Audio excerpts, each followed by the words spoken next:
In the early winter of 1875, I was hired by the North Pine Timber Company for their seasonal camp deep in the frozen wilderness of northern Alaska. I was 27 more comfortable with books than axes, and my job wasn't to cut trees, but to keep track of them, logging the cords of spruce, the trimmed pine, and the kerosene burned through each shift. My name is Elias Vaughn, and I was the camp's clerk, the man who wrote down everything until writing became too dangerous. There were 121 of us when we crossed the final snow bridge into North Pine Basin, a mix of Swedes, Finns, Scotsmen, and a few Americans chasing a winter's wage and escape from the poverty and politics of home. After 9 days by train and 6 more on foot through icy valleys, we reached a clearing surrounded by towering pines, a frozen scar in the wilderness. The camp wasn't a town, just rows of bunkhouses, a cookhouse, a sawmill, and a small telegraph post that supposedly worked, but never did. Near the creek sat a deep pit meant for storing ice, or so they said. Though I never saw ice stored there, only sealed crates and barrels. You've probably heard tales of frontier madness, of men turning wild in the cold and dark. But what happened that winter wasn't madness. It was organized. It was deliberate. It was an operation. Our foreman, Grant Harker, was a man of strict order and few words, silver-haired and steady as a metronome. He'd managed camps across British Columbia and Washington before this one, and ruled by quiet control. To him, survival was about hierarchy, not strength. The first weeks were uneventful. Men joked at dinner, swapping stories of home, while the cook, a thin man named Braddock, served hot, simple meals of beans, pork, and potatoes. But soon small things began to go wrong. A deer was found hanging upside down from a tree, gutted but untouched. Supplies ran thin faster than they should have. Barrels arrived half full, and the meat disappeared from our meals. Harker blamed the telegraph lines for missing shipments, but I kept my records. I noted every missing sack of flour, every vanished lantern. Every day the stew grew thinner. Then came the snowstorm that sealed us in. The trails vanished, the dogs refused to run, and the forest closed around us. The laughter stopped. The men grew quiet. And then came the first death. The company called it an accident. A tree felled wrong, but I saw the blood, the way the body was moved, and how Braddock arrived, not with help, but with his apron. That night, stew returned to the table thick and dark. No one asked what kind of meat it was. I went to my ledger and began a new page, one meant for no eyes but mine. Something has begun, I wrote. I don't yet know its shape, but I can feel it closing in. The next morning, I went to the cookhouse early. Braddock was there, sleeves rolled, sharpening his longest knife. The smell wasn't breakfast, it was boiled metal and pine tar. When I asked if a new shipment had come, he smiled without looking up. "You clerks and your ledgers," he said. "Always worried about the paper, never about the hunger." That day, 17 men went missing. Harker said they were scouting south of the basin, but no orders had been issued, no gear signed out. When I asked to record their names, he told me not to clutter the books. So I began a second ledger, one the company would never see. In it, I recorded every vanished man, every altered report, every lie told over stew. The numbers no longer told the truth. The forest had swallowed it. And by then I wasn't keeping the company's records anymore. I was keeping its secrets. They started looking at each other differently, too long, too careful. Conversations that used to feel casual now felt rehearsed, like everyone was performing for someone unseen. The work carried on. Axes still swung, trees still fell, but the rhythm had changed. It was harder, sharper, almost violent, as if the forest itself had turned hostile. The laughter was gone. The songs had vanished. No more talk of home or wives or children. only the scrape of boots in the snow and the echo of steel against bark. One evening, passing behind the cookhouse, I saw Braddock lowering something into the ice pit. It was wrapped in canvas bound with cord and heavy enough that he lowered it slowly, reverently. When he noticed me, he didn't startle. He just smiled like we shared a secret neither of us had spoken. I nodded back, pretending to understand, and kept walking. A few days later, Braddock started serving sausages, dark, dense links wrapped neatly in parchment. No one asked where they came from. In a forest where no game had been seen for weeks, meat was meat. The men were grateful. I wasn't. When I checked the ledgers, the numbers didn't match. Barrels marked as flour were half empty. Crates labeled dried cod contained nothing but air. Someone had gone through my books and rewritten the entries, copying my handwriting perfectly, but changing the figures. It was my script, but not my words. On the 7th day after the first heavy snow, Ryland Hayes disappeared. He'd been one of the few who still talked to me.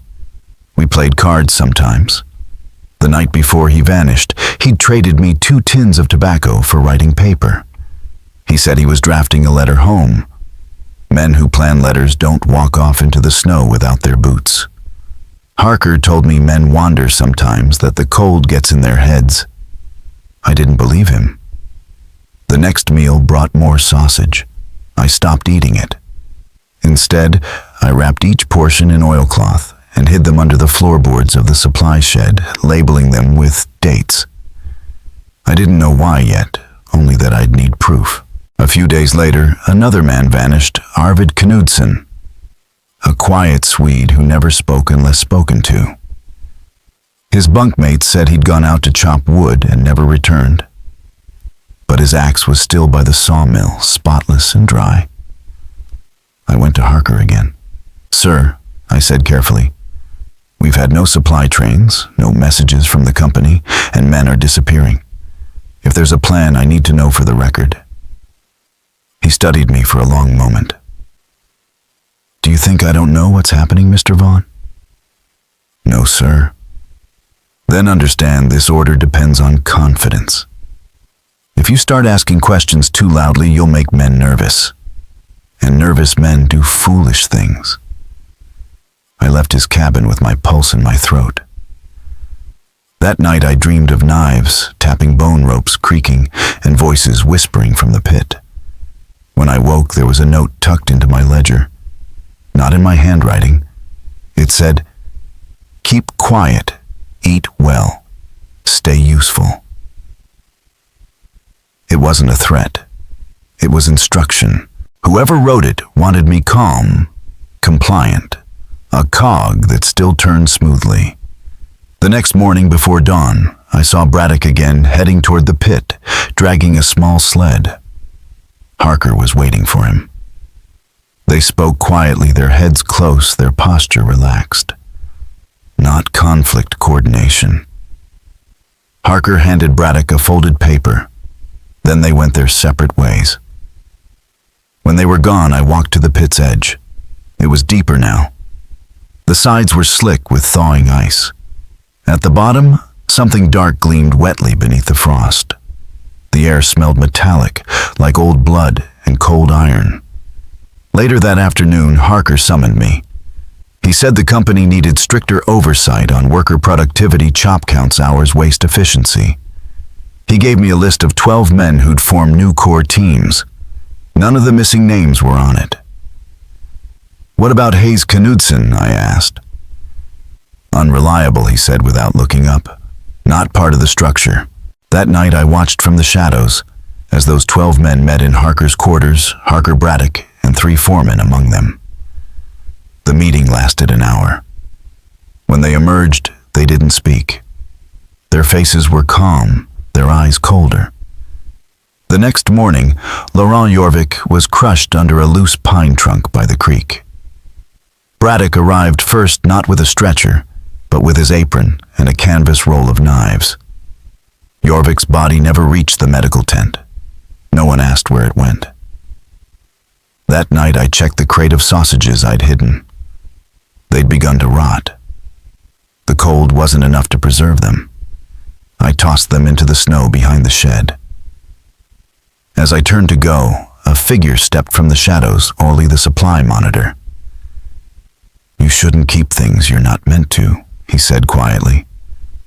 "Wastes food, raises suspicion." Then he smiled the same way Braddock had, by the pit, like he already knew I wouldn't stop writing. I didn't answer him. Corley stepped closer, close enough for me to smell tobacco and grease on his coat. "I've seen your ledgers," he said quietly. "The other ones. You should stop writing in them. Words travel even when they're never spoken." I thought about pretending not to know what he meant, but his tone told me there was no point. He already knew. "What is this, Corley?" I asked. "What are we doing?" He gave a thin, almost kind smile. "We're surviving, that's all." Then he turned and disappeared into the dark. After that, I stopped eating anything I didn't make myself. Dry biscuits, black tea, melted, snow boiled 3 times. I grew thinner by the day, my hands trembling in the mornings, but my thoughts stayed sharp. I kept writing. By the 3rd week camp, life had divided itself into quiet ranks.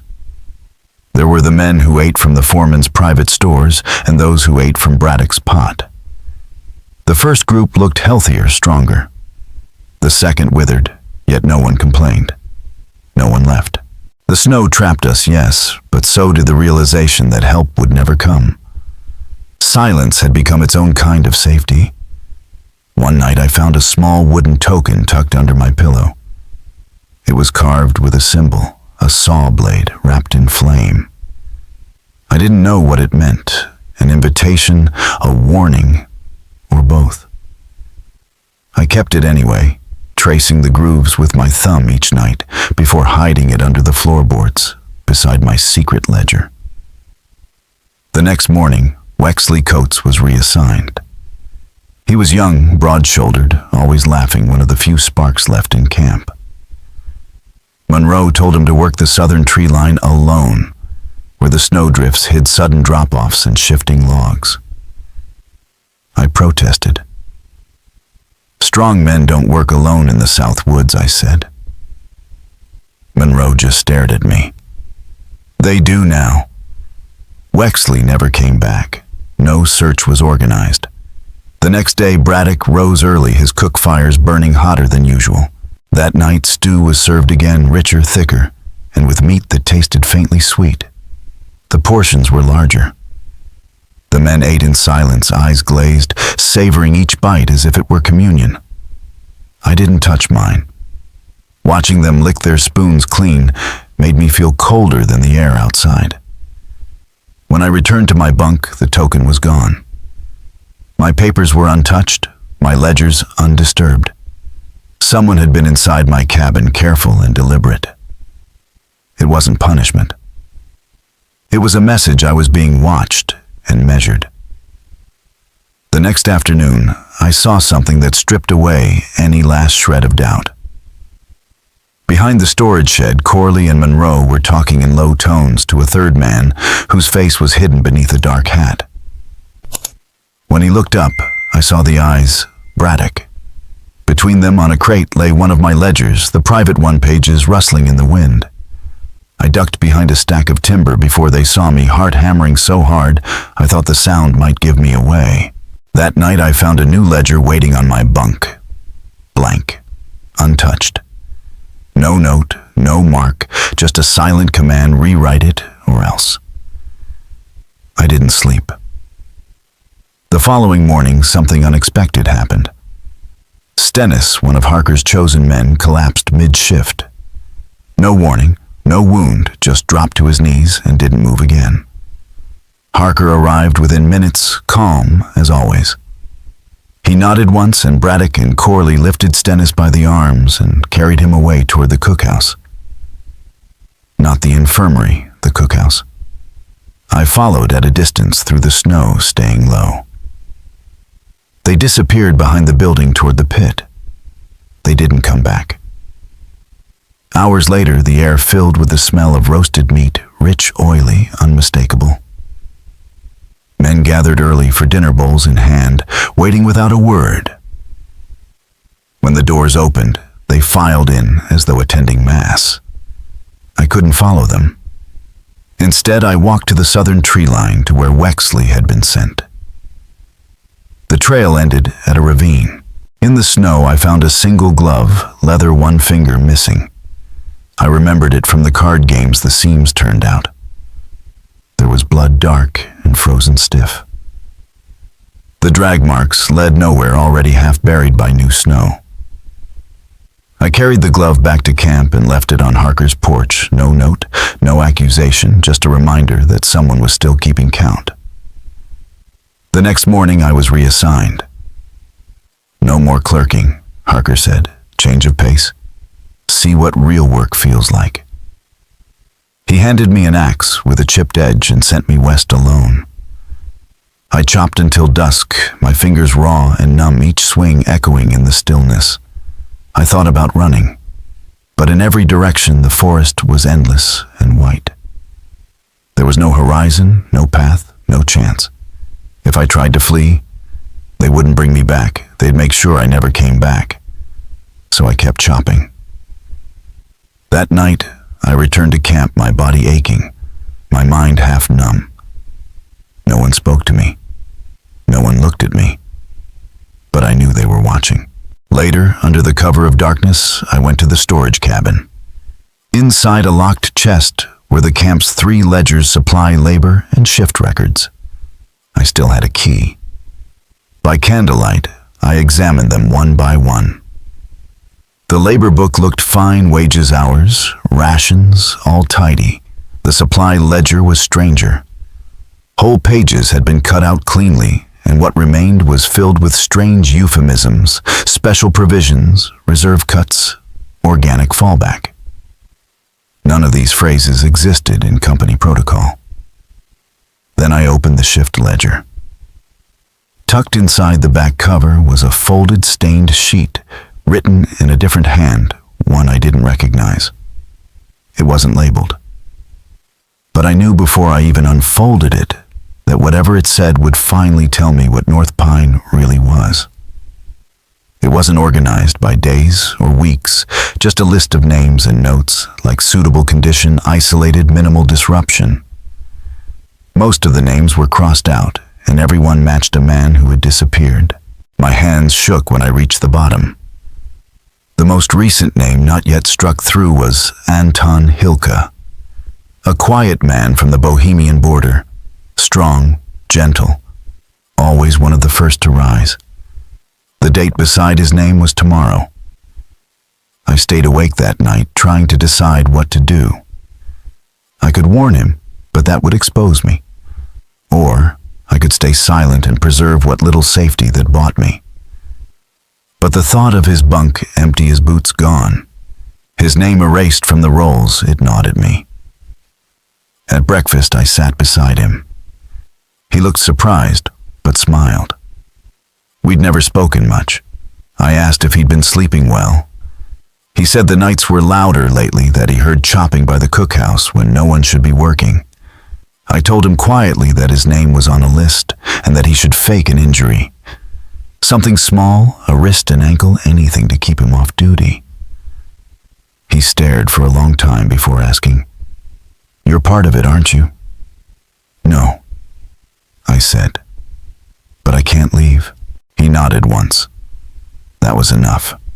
Later that day, word spread that Hilke had fallen from the storage platform and twisted his ankle. The timing was too neat. That night, my cabin was searched.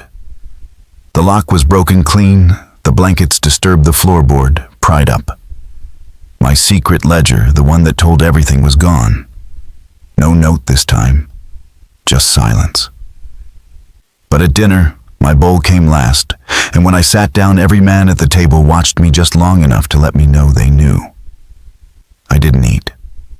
I pretended to smoke instead, walking toward the edge of camp with a scrap of the original list hidden in my coat. I buried it under the snow, marking the spot with a notch in a pine root. Maybe I hoped someone would find it one day. Or maybe I already knew I wouldn't survive to tell anyone myself. That night, another man vanished Fisher.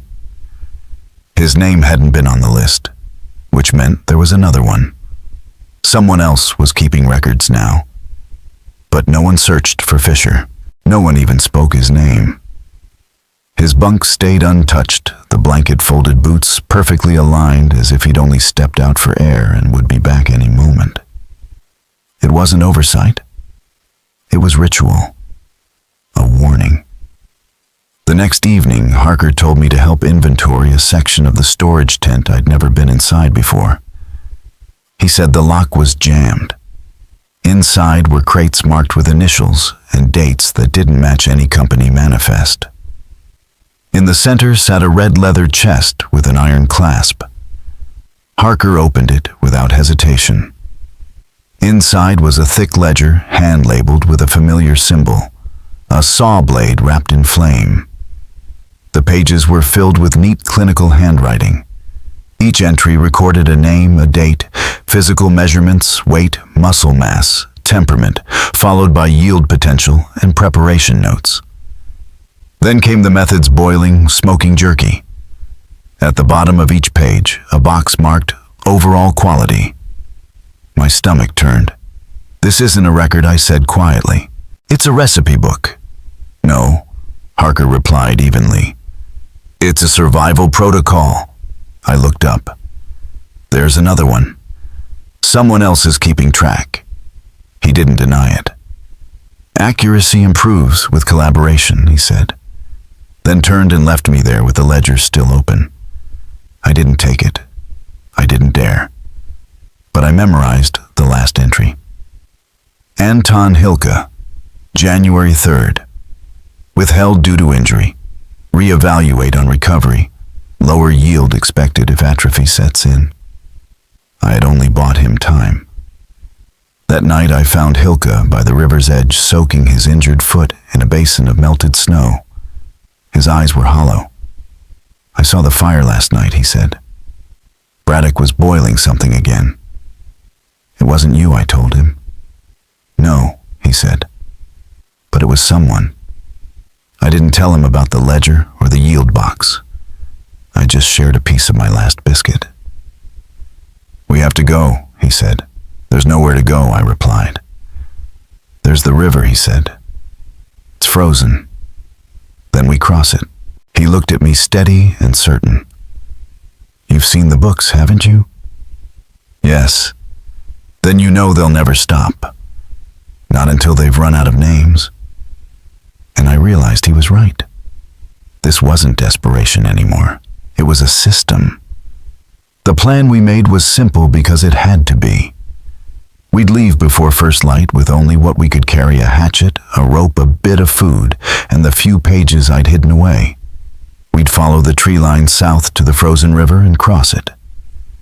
The nearest rail spur was 30 miles away. In summer, that was 3 days. In winter, maybe 6 if we survived. We knew they wouldn't chase us right away. Fear was their fence, silence their weapon. But the night before we were set to leave, everything changed. Corley was found dead. His body lay in the clearing behind the cookhouse, face down, arms spread, skull shattered. His boots were missing. There were no footprints, no signs of a fight, just a body half buried in snow, almost staged to be discovered. Braddock identified him. Harker ordered it burned. That night, there was no stew. The camp was gripped by a new kind of fear, raw, electric, contagious. If Corley could die, no one was safe. "They're eating each other now," Hilke whispered to me behind the bunkhouse. "The circle is feeding on itself." "No," I said. "Someone else did this." He stared at me. "Someone not in the circle." The next morning, Braddock called off all work. Fires were lit early. The smell of cedar smoke filled the air, covering everything else. I used the stillness to search Corley's bunk. Most of his belongings were gone. but behind a loose board I found a small folded parchment. Faded ink, but legible. It wasn't a list of names this time, just coded notes: 5T high marrow density, 1R poor yield illness, 3H best smoked, frost bruising degrades liver, and near the bottom, too many watchers. Remove variable. I read it twice before the meaning sank in. It wasn't just a survival plan. It was research.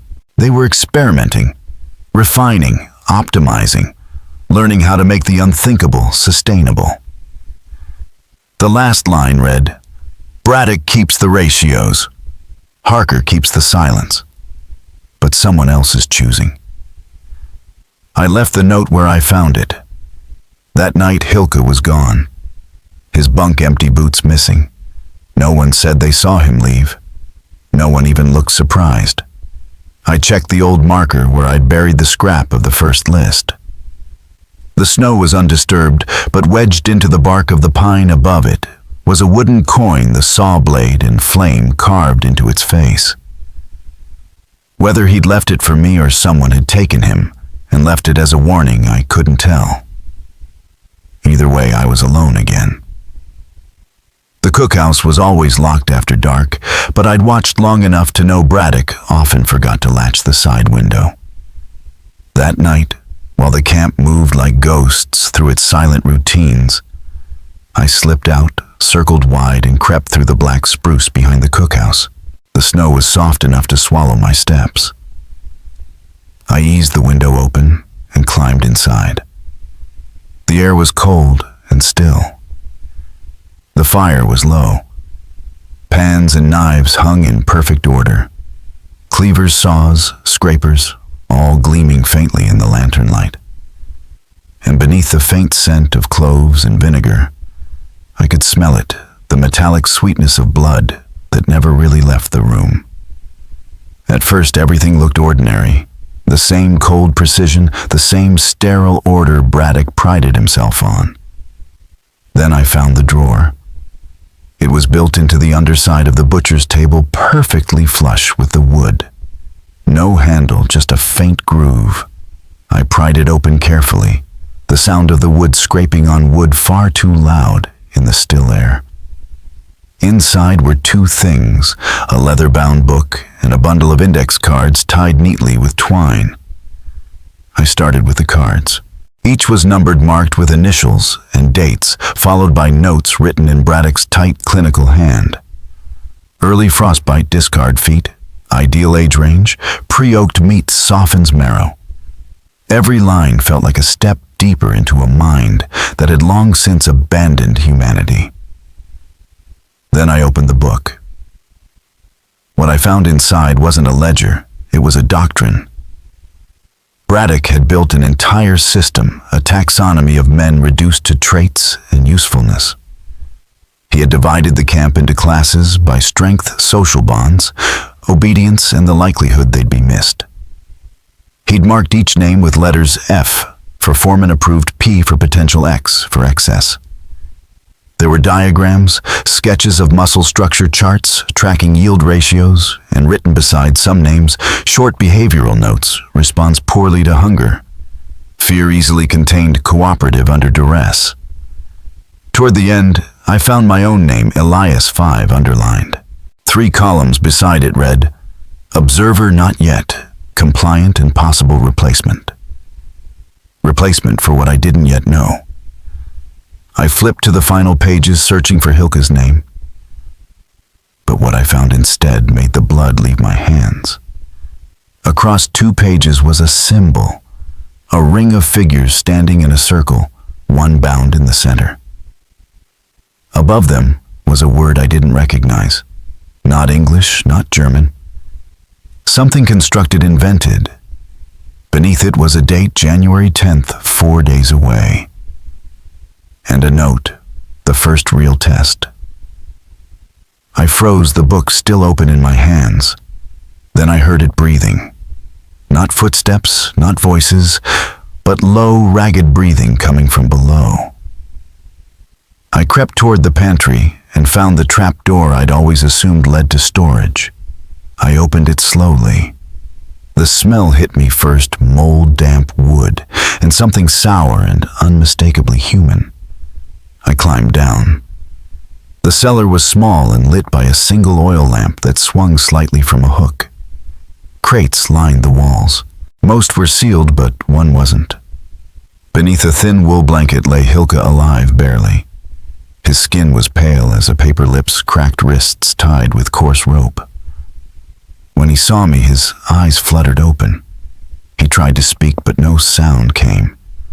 I pulled the cloth away and reached for my knife. But then I heard voices above. The door opened. Boots on wood. Braddock's voice, calm even.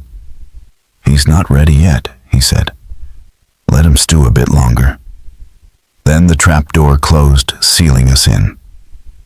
The darkness that followed was thick, suffocating. I could hear Hilka's breathing shallow and weak. I cut through his bindings, whispering whatever reassurance I could manage, though I wasn't sure I believed it myself. He nodded faintly. I found a box of root vegetables and fed him slices of half-frozen turnip, melting snow on his lips to keep him awake. When the oil lamp flickered out, the dark swallowed everything. But in darkness, sound carries farther. That was how I heard it, the faint jingle of metal. The keys! When I had entered, I'd brushed against Braddock's apron hanging near the stairs. I crept toward it by touch, and there it was, the ring of keys cold against my fingers.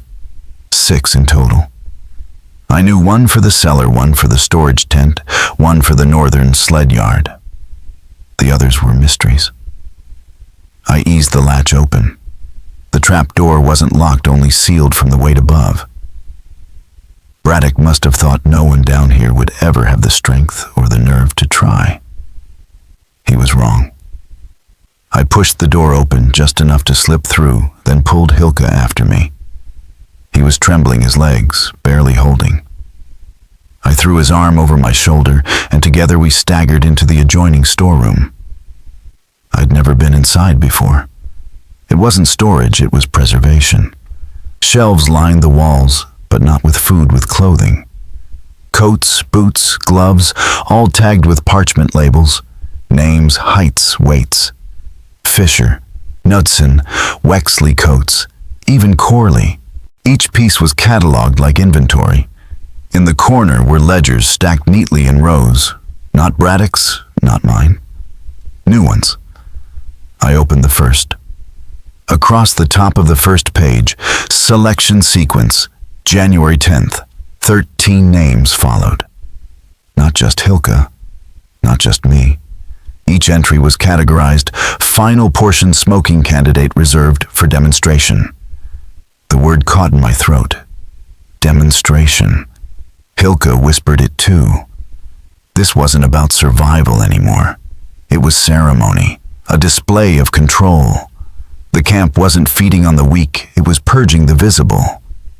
We turned page after page. Notes on behavior endurance, even predicted reactions to confinement.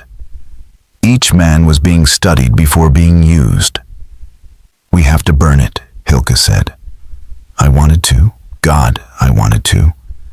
But then I saw the last page. Scrawled at the bottom in rushed handwriting. Those who know must be erased before the 10th.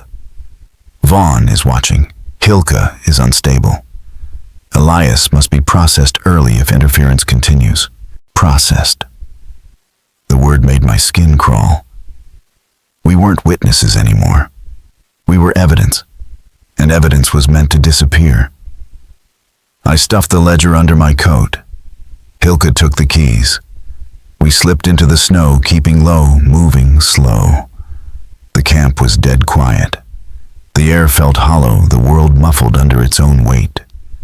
We moved like ghosts through narrow gaps, between bunkhouses, past the dark shapes of the sawmill and tool sheds until we reached the foreman's cabin. It stood slightly above the rest windows, curtained the seat of the system that had swallowed us. Braddock's keys worked on the first try. Inside smelled of cedar oil and paper. The desk was neat inkpot capped papers squared to the edge. We searched in silence. The first drawer held schedules, the second forged supply logs. The third telegraph slips. Dozens of them. Dated, stamped, never sent. I read the earliest: request immediate resupply. Conditions deteriorating. 5 men lost. Camp morale declining. Another injuries increasing. Game scarce. Consider emergency recall. Then one dated days before the first disappearance, supply train delayed until February. Prepare for extended isolation. Implement reduction measures if necessary. The final slip stopped me cold. All stable. Output consistent. No intervention required. It was signed not by Harker, but by someone at company headquarters, a name I didn't recognize. And that was when I finally understood. What had happened at North Pine wasn't a collapse. It wasn't madness. It was authorized. Hilke lifted a thin yellowed slip that said, "Transmission to be delayed, with direct orders from central office and ongoing observation." And we both understood the truth in a heartbeat, that they knew then, and they still knew now, that this was not failed communication, but a deliberate silence while we were watched and measured and bled. In the lowest drawer, we found a wooden box of older ledgers labeled by phase instead of year. Phase 1 for initial yield estimates, Phase 2 for integration protocols, Phase 3 for ration efficiency trials, each packed with charts and neat lines that calculated how long a trapped camp could feed itself on its own bodies without ever using the word for it. "This is not about survival," I told Hilke, and he answered that it was about proof. We stuffed the worst pages into our coats and wrapped the oldest book in cloth. And then the bell rang twice in the dead of night. We peered through the curtain and saw every man gathered around the post in silence. Harker holding up the selection list like a banner before pointing toward the pit. We followed in the shadows to the clearing and watched as they formed a ring, just like the drawing in Braddock's book, 13 in the circle, with no one at the center, until Braddock opened his ledger and announced a change. The first name was Stennis, who stepped forward and said it was not the arrangement, but Braddock called him inconsistent, and 3 ordinary workers moved in with rope and a hook, while Harker said it was for efficiency, and they took him with a cold practice that felt like training more than punishment. Then Braddock called my name and marked me absent for retrieval, called Hilke, and did the same, and after Harker ordered the sequence adjusted, Braddock named Monroe for breaking intake protocol. And this time the crowd stirred as he reached for his hatchet, and Harker turned his back, which was the signal to take him too. It was not morality at work, but control, and even that was slipping, because the names could move. Before dawn, we packed the stolen pages and went east toward the frozen river, through deepening snow, reached the ridge by noon, and stepped onto the ice, when a voice from the trees called out. Stennis stood there, alive, under firs with a canvas sled, and said others had tried the river and failed, but we might make it if we left something behind. Then tossed down the real ledger and told us to leave the names and the ratings and the order, because that book still fed the machine and would be buried if we carried it out, and that only our own words could not be rewritten. We chose to leave the ledger on the sled and crossed as the wind erased our tracks. No one followed.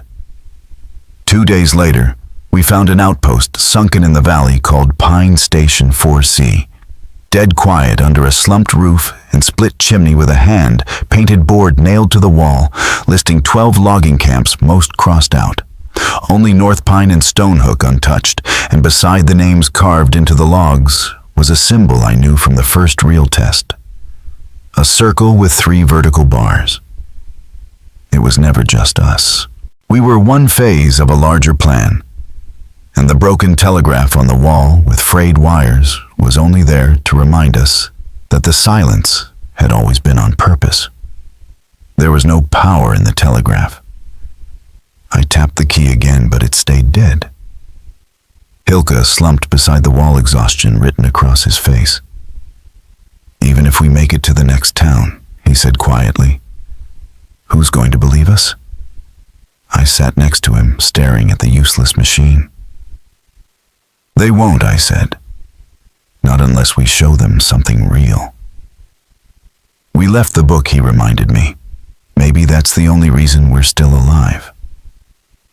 Outside, the wind picked up, groaning through the trees like something ancient trying to wake. We huddled beneath old blankets, listening for footsteps that never came. And when the first light broke, I carved 2 marks into the station's wall. One cross beneath North Pine, one question mark beneath Stonehook. We weren't just escaping anymore. We were hunting what came next. By midday, we reached the mountain road, half buried in drifts and old avalanches. But it was still a road, and that meant someone had made it once. Someone who might still be out there. Hilka walked in silence, step after step, as if moving forward itself was the only way to stay human. That's when we saw them. 2 men beside a mule-drawn sled, dressed in dark blue coats, polished boots and gloves, too clean for the frontier. Both had sidearms. The taller one raised a hand. "You from the basin," we said nothing. "North Pine, right? Still nothing." The second man unfolded a sheet of paper, heavy stock stamped and sealed. Even from a distance, I recognized the layout, a clearance manifest the kind used when the company wanted to wipe something away. "You're not listed," the man said. "That's a problem." I took a step forward. "Who sent you?" He smiled faintly. "Same people who sent you." "No one sent us," Hilka said. "Exactly," the man replied. "The company wants the record clean. No stories, no letters, no variables." He looked at me. "Your name's Elias, isn't it?" Hilka's hand brushed the hatchet at his belt, but I stopped him. "You're not going to shoot us," I said. "If you were meant to, you'd have done it before we saw your faces." The man said nothing. I took another step closer. "You're here to offer us something or test us." The second man reached into his pack and pulled out an envelope sealed unmarked. He handed it to me. "Walk to the station in White Cross. Give this to the foreman. You'll get new papers, new names, new work." "And if we don't?" Hilka asked. "Then you'll be listed as presumed frozen," the man said. "And someone will write a very moving paragraph about how brave you were." Inside the envelope were 2 identification slips and a small black token etched with the saw blade in flame. "We already escaped once," I said. "And you can again," the man replied, "if you stop asking why." They turned and led the mule back down the trail, leaving only tracks that the wind began erasing before they vanished into the trees. Hilka stared at the token. "We can disappear," he said. "Yes," I said. "But then, none of this ever happened." He nodded slowly. We both knew we weren't done. White Cross was smaller than we expected, just a handful of buildings pressed against the ridge. The snow had thinned, but the cold still clung to everything, including us. We looked like ghosts, faces, hollow coats, and tatters. No one asked who we were. Out here, most people were running from something. We rented a room above the post office with the last of my money. That night we sat across from each other in silence. The envelope with new names lay unopened between us. "What if they're watching?" Hilka asked. "They are," I said. "Then why are we still alive?" I didn't answer. Instead, I reached into my pack and pulled out a thin black notebook, the one I'd started at North Pine. Not the company's, not Braddock's. Mine. I began to write. Not tallies, not names. Memory. Every pit, every list, every silence, every lie. I wrote until my fingers split and bled. When I was done, I tore the pages out, wrapped them in cloth, and sealed them in a tin tobacco box. Then I walked to the edge of town, buried it beneath a tree marked with a single nail, and didn't look back. The next morning, we boarded a train south under new names. We sat among strangers who would never know who we were or what we'd survived. We didn't speak.